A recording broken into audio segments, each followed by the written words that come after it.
இன்றைக்கி நம்ம இந்த மாங்காய் பச்சடி எப்படி செய்கிறதாங்க பார்க்க போகிறோம். பார்க்க எவ்வளோ டேஸ்டியாக இருக்குது பார்த்தீங்களா?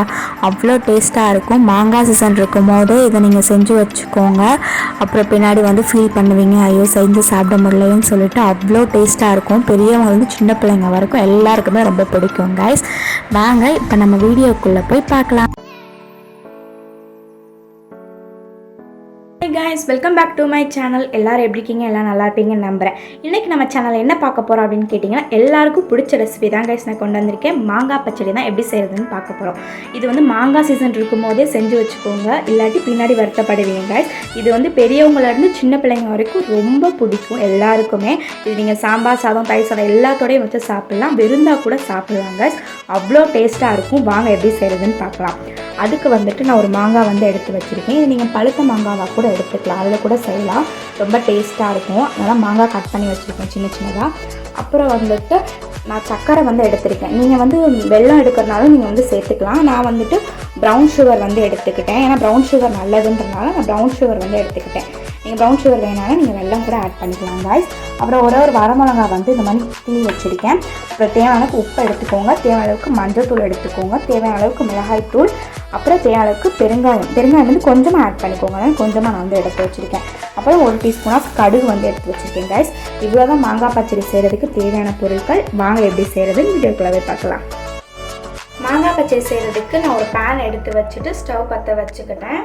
பேன் நல்லா காஞ்சோடனே தேவையான அளவுக்கு ஆயில் ஊற்றிக்கலாம். கொஞ்சம் போல் ஊற்றிக்கோங்க. நம்ம ஆயில் சூடான உடனே போட்டுக்கலாம், கடுகு போட்டுக்கலாம்.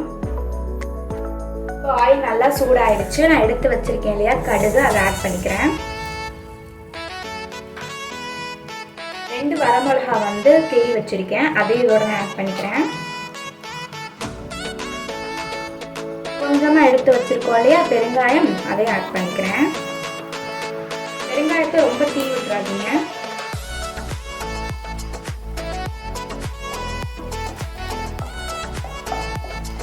கடுகு நல்லா பொரிஞ்ச உடனே மாங்காவை ஆட் பண்ணிக்கலாம். கடுகு நல்லா வெடிச்சு வந்துருச்சு. இப்போ நம்ம எடுத்து வச்சிருக்கோம் இல்லையா மாங்காய், அதை ஆட் பண்ணிக்கலாம்.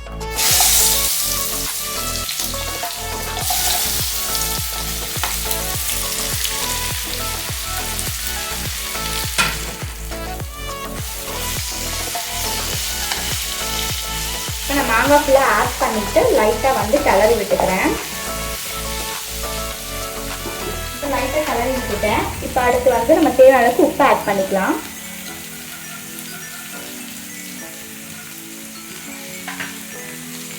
கொஞ்சம் போல உப்பு ஆட் பண்ணிட்டு லைட்டாக வதக்கி விட்டுருங்க.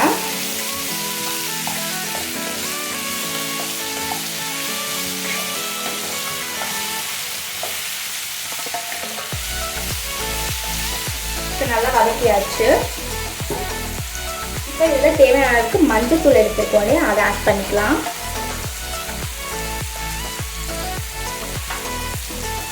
தேவையான அளவுக்கு மிளகாய் தூள் எடுத்து வச்சுருக்கேன், அதையும் ஆட் பண்ணிக்கிறேன். நீங்கள் மிளகாய் தூள் ஆட் பண்ணுறீங்க அப்படின்னா மிளகாய் கம்மியாக எடுத்துக்கோங்க. ஏன்னா ரொம்ப காரம் ஆயிடுச்சுன்னா நல்லா இருக்காது, அதனால சொல்கிறேன். இப்போ லைட்டாக நம்ம எல்லாத்தையும் மிக்ஸ் பண்ணி வச்சுக்கலாம். நான் மிளகாய் தூள் அதிகமாக எடுத்துக்கிறதுனால தான் வரமிளகா 1 மட்டும் எடுத்துக்கிட்டேன்.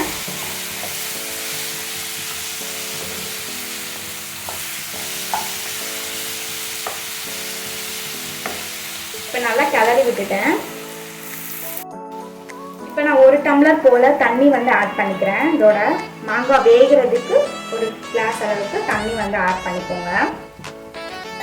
அப்போ தான் மாங்காய் நல்லா வெந்து வரும்.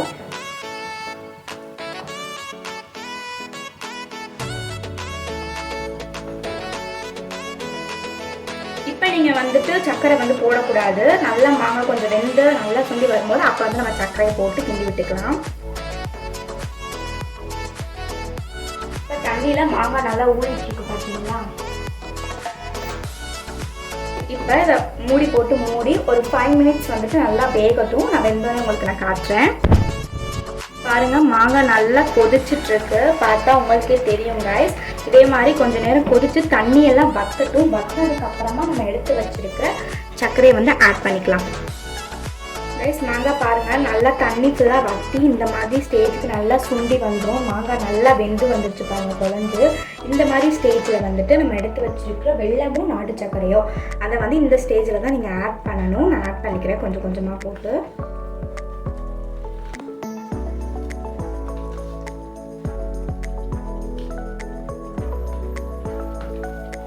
கொஞ்சம் கொஞ்சமாக போட்டு மிக்ஸ் பண்ணிக்கோங்க.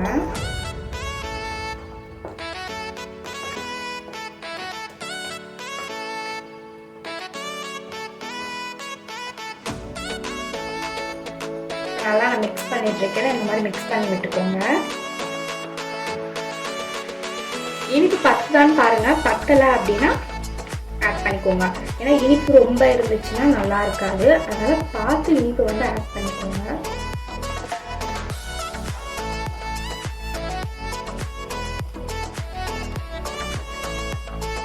நல்லா கிண்டி விட்டுக்கோங்க. நான் எடுத்து வச்சுருந்தேன் இல்லையா, 1 கப் வந்துட்டு நாட்டு சர்க்கரை எடுத்து வச்சுருந்தேன் இல்லையா, அது ஃபுல்லாக நான் ஆட் பண்ணிட்டேன். இந்த மாதிரி ஆட் பண்ணிவிட்டு லைட்டாக சிம்லேயே வச்சுக்கோங்க. ஆனில் இதுக்கு மேலே வைக்க வேண்டாம். தண்ணி வற்றுற வரைக்கும் மட்டும்தான் ஆனில் வைக்கணும். அப்புறம் ஃபுல்லாக சிம்லேயே வச்சுட்டு லைட்டாக இந்த மாதிரி கிளம்பி விட்டீங்க அப்படின்னா இந்த மாதிரி ஆகிடும் கைஸ். ரொம்ப வந்து வற்றுற மாதிரி வச்சிடாதீங்க. ஏன்னா அப்புறம் ஆற வந்து கெட்டியாகும் மாங்காய் பச்சடி. அப்போ வந்து ரொம்ப ரொம்ப ஸ்டிக்கியாக இருக்கிற மாதிரியாக இருக்கும். அதனால் வந்துட்டு இந்த பக்குவத்துலேயே நம்ம வந்து ஸ்டவ் வந்து ஆஃப் பண்ணிக்கலாம். இப்போ நல்லா நான் கிளறி விட்டுட்டேன். இப்போ நான் வந்து ஸ்டவ் ஆஃப் பண்ணிடுறேன். பார்க்கவே எப்படி இருக்குது பாருங்கள். செம டெம்டிங்காக இருக்கு இல்லையா. இது வந்து நீங்கள் சாம்பார் சாதத்தோட வச்சு சாப்பிடும்போது அவ்வளோ அல்டிமேட்டாக இருக்கும் கைஸ். ஓகே, இப்போ நான் வந்து பிளேட்டிங் பண்ணிவிட்டு உங்களுக்கு நான் காட்டுறேன். பாருங்கள் கைஸ், எவ்வளோ சூப்பராக இருக்குன்னு பார்க்கவே அவ்வளோ டெம்டிங்காக இருக்குல்ல. நான் பவுலுக்கு ட்ரான்ஸ்ஃபர் பண்ணிட்டேன். இதே மாதிரி நீங்களும் உங்கள் வீட்டில் செஞ்சு பாருங்கள். மாங்காய் பச்சடி பிடிக்காதவங்கன்னு யாருமே இருக்க மாட்டாங்க. சூப்பராக இருக்குது பார்த்தீங்களா. இதே மாதிரி நீங்களும் உங்கள் வீட்டில் செஞ்சு பார்த்துட்டு உங்களோட கமெண்ட்டை என்னோடய கமெண்ட் செக்ஷனில் கமெண்ட் பண்ணுங்கள் கைஸ். நிறையா பேர் என்னோடய சேனலை சப்ஸ்கிரைப் பண்ணாமலே பார்த்துட்ருக்கீங்க. ப்ளீஸ் சப்போர்ட் பண்ணுங்கள். மறக்காமல் என்னோடய சேனலை சப்ஸ்கிரைப் பண்ணிக்கோங்க. அப்போ தான் நான் போடுற ரெகுலர் வீடியோஸ் உங்களை தேடி வந்துகிட்டே இருக்கும் கைஸ். சரிங்களா? பிடிச்சிருந்துச்சுன்னா லைக் பண்ணுங்கள், ஷேர் பண்ணுங்கள், கமெண்ட் பண்ணுங்கள் கைஸ். மறக்காமல் சப்ஸ்கிரைப் பண்ணுங்கள். நெக்ஸ்ட் வீடியோவில் பார்க்கலாம் கைஸ். பாய்.